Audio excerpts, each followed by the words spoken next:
Now, Sports Talk with Broads. Here's Hunter Brody. Damn. That game was pretty much set up for failure before it even began. The Flyers are coming off of a 3-1 stretch against really good teams. On a back-to-back, you got to play Alex Lyon, and you're playing a lesser opponent, a squad that has been struggling. The Flyers literally just went into St. Louis and pulled off a phenomenal victory in overtime. You got to return home to play a struggling Montreal Canadiens team? It was set up for failure before it even began. It was a typical letdown game, and the Flyers got sucked right into it. It's not as if they played horrendous, because they didn't play awful. They just didn't play good enough, and when the Montreal Canadiens are playing for everything, they are so far down in the standings that they are desperate for points. They're going to come up with a lot of emotion, and their last game, which was the same exact night as the Blues game, it was a back-to-back for the Canadiens as well. Their last game, they lost a tough one. It was a brutal one against the Chicago Blackhawks, so they had a lot of disgust in them, and they wanted to prove themselves at the end of the day. But this was tough for the Flyers, and this is one thing that means so much, I feel, to the Flyers and the fan base of Philadelphia when it comes to this team right now. No other game was on tonight. The Sixers were not on. There wasn't anything that really would take over. There was a good basketball game on, but there wasn't the Sixers. There wasn't a football game on. No college basketball game that really popped. The Flyers were on, and they were the only team on. And everybody knows what they just did, beating up on those good teams in this league at the top of the top of the top of the league. So another win on top of that, when nothing else is on and more eyes are on them in this city, they fell flat on their face. And there was an opportunity for there to be even more buzz. There's buzz around the Flyers, but now that they lost this one, and if you look at the standings, the Florida Panthers won, the Columbus Blue Jackets won, so now they are out looking in. Now it's all tied up in points and everything's super close, so it's not like I'm insanely concerned, but they did slide out of the playoffs, and the Eastern Conference right now is so tough. Everyone's winning. Everyone's finding ways to grab 2 points here and there, and if they don't, they grab at least 1 point, and everyone is on top of their game in the Eastern Conference. It's a tough battle. I just hate it because this was an opportunity to win again, to beat up on a team that's not playing great hockey right now, and the buzz will continue around this city that this team is something legit. There's enough to talk about in this game, but before we do, we need to hear a word from my sponsor, SeatGeek. Are you looking to buy tickets to go to any game, any concert, anything? What if I told you I can give you money off of those tickets? Because I can. If you use the promo code BROADS at SeatGeek's checkout page, you get $20 off of your total purchase. It's a no-brainer. That is free parking. That is free beer. Use the promo code BROADS today. So the first period, it wasn't great. It wasn't good. It wasn't a period that I would be satisfied with. But at the very end, Joel Farabee finds the net. He gets the puck past Carey Price, and the Flyers take a 1-0 lead. Now, I just talked about it last video, how Joel Farabee seemed to hit a wall, and of course he scores the next game after I say that, right? But it has been 16 games since he last scored, so it's been a decent amount of time. They had to call him down last game because of the salary cap situation. Chris Stewart cleared waivers, and they were able to call Joel Farabee back up for this one. It was a planned thing. It was very strategic, and they knew it was going to work out that way, but you got Joel Farabee back in the lineup in this one, and he was able to cash in. Here's what bothers me, and here's what bothered Alain Vigneault, and here's what changed the entire game. 18 seconds later, at the end of the first period, with your top guys out there on the ice, you had Tatar find the back of the net. Now, it was a nice move. I think Lyon probably bit on something that he probably shouldn't have, but all around, you can't have that happen. You cannot let that happen. You just take the lead in a period where you didn't play your best hockey. You were going to be able to sneak out of the first 20 minutes with a 1-0 lead and regroup in the locker room, but you allow a goal 18 seconds later, which set the tone for the rest of the game, because the second period started out bang, bang, which within 11 seconds apart, they scored two more goals at the top of the second period. 11 seconds apart.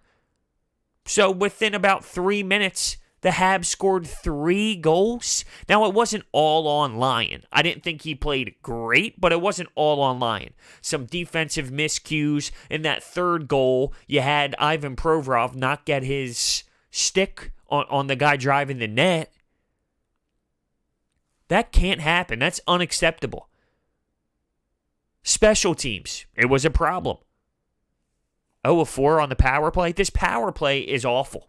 It just is. And I think they're trying too many different looks. They're always throwing something new out there and trying this guy here, Claude Giroux on the left, Claude Giroux on the right, JVR in front of the net. No, let's switch it up and put Jake Voracek in front of the net. It's almost as if there's too much change. There's never enough time to actually get some sort of momentum with the power play at all.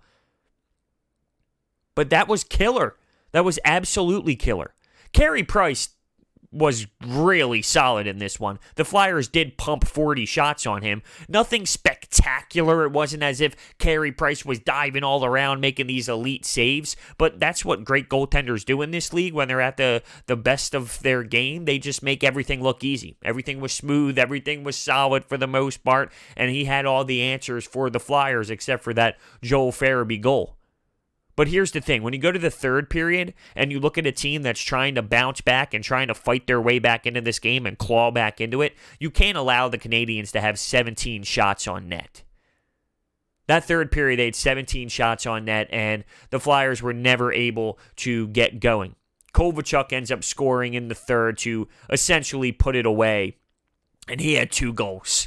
Come on now. Ilya Kovalchuk, this guy who gets totally sent away from the LA Kings because he didn't work out. The Canadiens take a flyer on him, which I don't blame them whatsoever, but he scores 2 goals on this Flyers team? Stop. Come on, he's not that good. Tatar had a 3-point night. Who else had a 3-point night? Danault had a 3-point night. This was a letdown by the Flyers, and I hate to admit that it was set up that way before the game, but it absolutely was. That doesn't make it okay. That doesn't make it right, but heading into it, I knew it was going to be one. They just had such an emotional win against the Blues. They had an emotional comeback against the Bruins. They beat the Washington Capitals. You're playing a bad Montreal Canadiens team that lost, I believe, 9 of their last 11 games before this one. It's around that, if it's not that specifically, but I'm pretty damn sure it's 9 of 11 games. They're fired up. They're coming off of a loss against Chicago. They're pissed off. They have an uneasy feeling in their stomach, and listen, they made the most of it. They went out there and they beat a Flyers team that wasn't playing their best game. I heard this on the post-game show, and I actually think they nailed it. They didn't play an F, right? When you're rating the way they played, like a school grade, A, B, C, D, and F. They didn't play an F. They didn't play a D. They didn't play an A. They didn't play the B. Like, you're playing an average game. You're about a C. Well, when you're playing a C type of game, while the other team has something to play for, and they're really deep in the standings, and they are essentially desperate, and they come out flying, that's going to happen. But they didn't execute on the power play. I thought their D zone was causing problems. And speaking of that, I can't believe I'm saying this because I have been underwhelmed with him, but I think the addition of Justin Braun will be a big-time difference. I mentioned how players have stepped up, the young guns have stepped up throughout this stretch of calling guys up, Friedman and aube-kubel and all these other players that are entering the big squad here. But there is a problem with this D-core as of late. There has been a lot of miscommunication, and there's been wide-open players, and not all of that are just the young guns. Some of it is on the respected guys and the veterans as well, but my point is there's something to be said about this Sanheim-Myers D pairing. They have been struggling on their side of the blue line in front of the netminder, and just getting Justin Braun, I think will help that because he's a veteran presence. Even though I don't think he's special, he is a veteran. He's been around. He has the IQ of a player who is experienced. So I'm just hoping that will help. And Alain Vigneault said they're hoping to get him back for Saturday against the LA Kings. So that would be huge, and that would add value to this decor because there are some problems right now in that zone, and they got to figure it out. Haig, he ended up, speaking of defenseman Haig, he ended up throwing a hit, and they responded, the Canadiens did, and they dropped the mittens. He got pumped, and he was just standing there, and he was getting fed. These punches were getting thrown right on the side of his head. His helmet gets popped off, and he's just holding on, taking the punches in the face. He's not even blocking himself or anything. Now, the Flyers actually got a power play because of the new instigator rule, and they were not able to make the most of it. There is something wrong with this power play. What the hell happened? It's really hard to watch at times. Now, it worked in St. Louis because of that sick JVR pass where Claude Giroux threw it on net and JVR passed it backdoor to TK, but all around it hasn't been good enough. And speaking of Claude Giroux, I love him. I do. I'm a big fan of Claude Giroux's work throughout his career, but I did expect more out of him this season. Absolutely, I expected more out of him. Jake Voracek has answered the bell. We remember when the coach called out the veteran players earlier this season. I'm not saying Claude Giroux has been the worst player ever. I just expected more out of him. That's all. What are you going to do? The Flyers,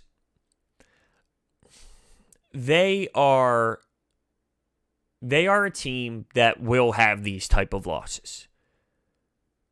They will not put together a 10-game win streak. They will not do what the Washington Capitals do, where they blow out teams obnoxiously. They take care of business for a huge stretch. The Flyers are capable of winning and putting together some solid hockey for games, but they are not a team that is ready yet to dominate for a significant amount of time, and I think this proves it. If you are a great team in this league, you don't have this letdown, no matter who your goaltender is. I know Lyon wasn't perfect by any means, but I think he wasn't the problem.